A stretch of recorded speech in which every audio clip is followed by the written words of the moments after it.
It's 11:30 at night. You're lying in bed, the blue light of your phone illuminating the ceiling. You promised yourself you were going to sleep an hour ago, but instead your thumb is still flicking upward, scrolling through a feed that seems determined to make you angry. There's a headline about a crisis halfway across the world, a hot take from an influencer you don't even really like, and a comment section that looks like a battlefield.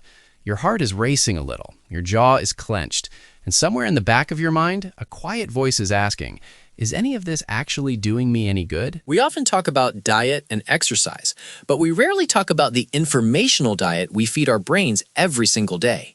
Today, we're looking at what it means to guard your mental health in a digital landscape that is specifically engineered to keep you outraged, anxious, and reactive. We're going to talk about breaking the cycle of instant reaction, identifying the subtle forms of manipulation built into our feeds, and reclaiming the ability to just think. And the stakes are actually incredibly high. We tend to treat this as a lifestyle issue, like, oh, I should spend less time on my phone. But the research suggests we're dealing with a fundamental physiological issue. When you are in that scroll, react, scroll loop, your nervous system is effectively stuck in a chronic threat response. Right. It's not just I'm annoyed, it's I'm under attack. Exactly. There was a fascinating study published in Nature Communications a couple of years back that looked at the concept of doomscrolling. The researchers found that consuming negative content doesn't just make us feel bad in the moment. It actually creates a compulsion to seek out more negative information. It's a self-reinforcing loop. Your brain thinks, there is a threat, so I need to gather more data to be safe. But on social media, the data is just more threats, so you never get the signal that you're safe. That explains that physical sensation of exhaustion. You put the phone down after an hour and you feel physically drained, like you've just run a sprint, even though you haven't moved an inch. It's because you've been microdosing cortisol for 60 minutes straight. Every time you see a headline designed to trigger outrage, what we might call high arousal emotion, your amygdala fires. That's the primitive part of the brain responsible for fear and survival instincts. The platform designers know this. They know that high arousal emotions like anger and fear generate more engagement than low arousal emotions like contentment or sadness. So the algorithm is effectively training your nervous system to be in a constant state of alert. So let's dig into that mechanism of reaction. The script we're given by these platforms is very binary: like or dislike, share or scroll, defend or attack. There is no button for, I need to think about this for 3 days. Right, and that speed is the enemy of nuance. Daniel Kahneman, the Nobel Prize-winning psychologist, famously distinguished between System 1 thinking, which is fast, instinctive, and emotional, and System 2 thinking, which is slower, more deliberative, and logical. Social media is a System 1 machine. It demands you react before your System 2 has even woken up. And living in System 1, living in constant reaction mode, is incredibly taxing on your mental health because you are surrendering your autonomy. You are choosing how to feel. The feed is choosing for you. I think that loss of autonomy is where we start getting into the territory of gaslighting. We usually hear that term in the context of abusive relationships, where one person manipulates another into questioning their own reality. But you're suggesting this is happening at a systemic level online. It absolutely is. If we look at the definition of gaslighting, manipulating someone into doubting their perception or sanity, we see parallels in how information is presented today. Consider the phenomenon of rage bait. This is content created specifically to provoke a reaction by presenting a distorted or extreme version of reality. When you encounter that, and maybe you don't agree with the extreme take, the comment section often frames dissent as a moral failing. If you don't agree with this, you are part of the problem. That is a classic manipulative tactic, creating a false dilemma where you either accept the manipulation or you're branded as the enemy. It erodes your confidence in your own judgment.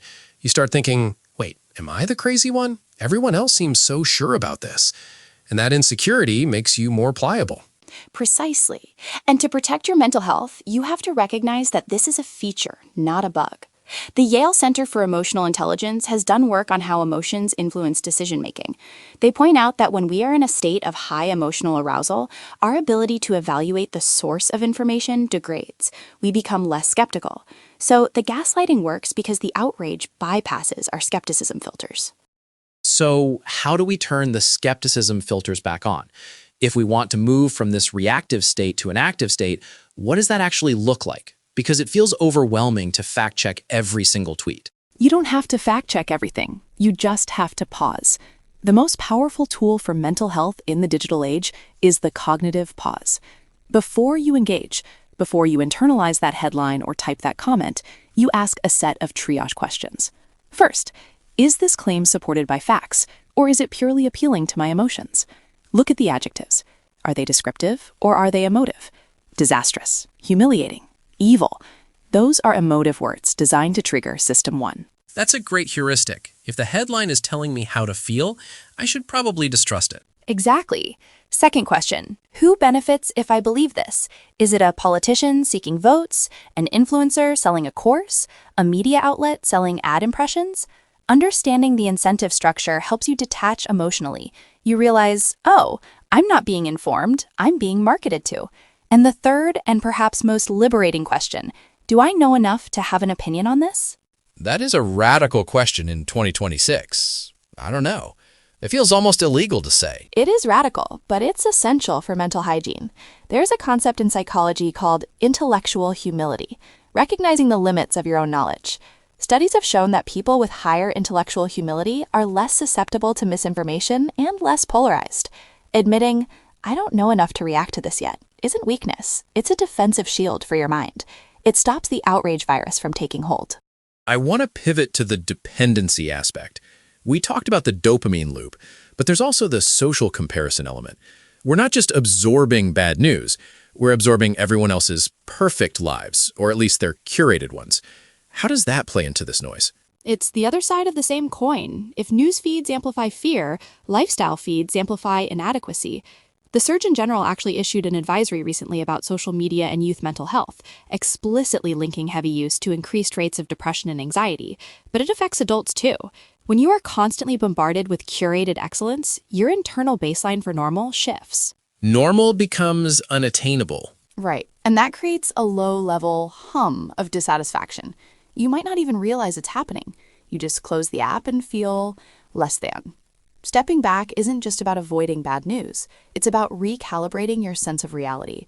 You need to remind your brain what actual, unedited human life looks like. It's messy, it's slow, and it doesn't have a filter. So let's get practical. What does stepping back look like for someone who has to use these tools for work, or who feels like they'll be isolated if they delete everything? Because just quit social media is advice that rarely sticks. It's rarely sustainable, you're right. It's more about friction. You want to introduce friction between the impulse and the action. For example, remove the apps from your home screen. Force yourself to log in through a browser. That extra 10 seconds is often enough for your System 2 brain to kick in and ask, do I really want to do this? Another strategy is batching. Instead of checking your phone 50 times a day for 2 minutes, check it twice a day for 20 minutes. Treat it like email. You don't let the postman walk into your living room every 5 minutes to hand you a single letter. Why let the internet do it? I love that analogy. It frames it as a boundary issue. We've let the boundaries completely dissolve. And reclaiming those boundaries allows you to replace that scrolling time with things that actually replenish you. This is the crucial part. You can't just remove the habit. You have to replace the reward. If you stop scrolling but just stare at the wall, you'll go back to the phone. You need to replace it with movement, with conversation, with deep reading, things that provide a different, slower kind of dopamine. There's also this pressure to participate. I think a lot of people feel guilty if they aren't posting about the current crisis. Silence is often framed as complicity. How do we reconcile the need for mental peace with the desire to be a good, engaged citizen? That is the hardest tension to navigate. But we have to distinguish between awareness and performance. Being glued to a 24-hour outrage cycle doesn't actually help the victims of a tragedy. It just burns you out. There's a concept called compassion fatigue. Trauma nurses and first responders get it. If you are constantly exposed to suffering that you cannot alleviate, your capacity for empathy actually shuts down. It's a survival mechanism. So by trying to care about everything all the time, we end up caring about nothing? Effectively, yes. You become numb. True engagement, meaningful citizenship, requires energy. It requires clarity. If you are exhausted and anxious because you've been doom scrolling for 4 hours, you are of no use to your community. Choosing peace, choosing to disengage from the online performance of outrage, is actually a way of preserving your resources so you can apply them where they matter. Maybe that's volunteering locally. Maybe that's having a difficult but real conversation with a neighbor. Or maybe it's just raising your kids to be kind. Those things have tangible impact. Posting a black square or an angry retweet often does not. It goes back to that idea of peace is a choice. It sounds passive, but in this environment, it's actually an aggressive act of rebellion. To sit quietly in a room and read a book, or to just listen to music without checking notifications, is rejecting the entire economic model of the attention economy. It is. It's reclaiming your sovereignty. When you protect your mind from the noise, you are protecting your ability to think clearly. And we need clear thinkers right now more than we need reactive ones. We need people who can look at a complex problem, hold two opposing ideas in their head, and not freak out. You can't do that if your amygdala is running the show. I think that's the big takeaway for me. We often feel like we're missing out if we step back. But what we're really doing is stepping in, back into our own lives, our own heads, our own immediate reality. Absolutely. The world will keep spinning if you don't check Twitter for a day. The outrages will still be there tomorrow. But your sanity? That's finite. Once you lose that peace, it is incredibly hard to get it back. So treat your attention like the limited, precious resource it is. Don't give it away to whoever yells the loudest. We've covered a lot today, from the biology of doomscrolling to the psychology of gaslighting, and finally, the practical steps to reclaim our attention. It's a lot to process, but if you take one thing away, maybe let it be that permission to say, I don't know, and I'm sitting this one out. Permission granted. Your mental health is more important than your opinion on the internet.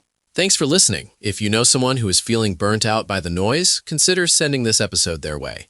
It might be the permission slip they need.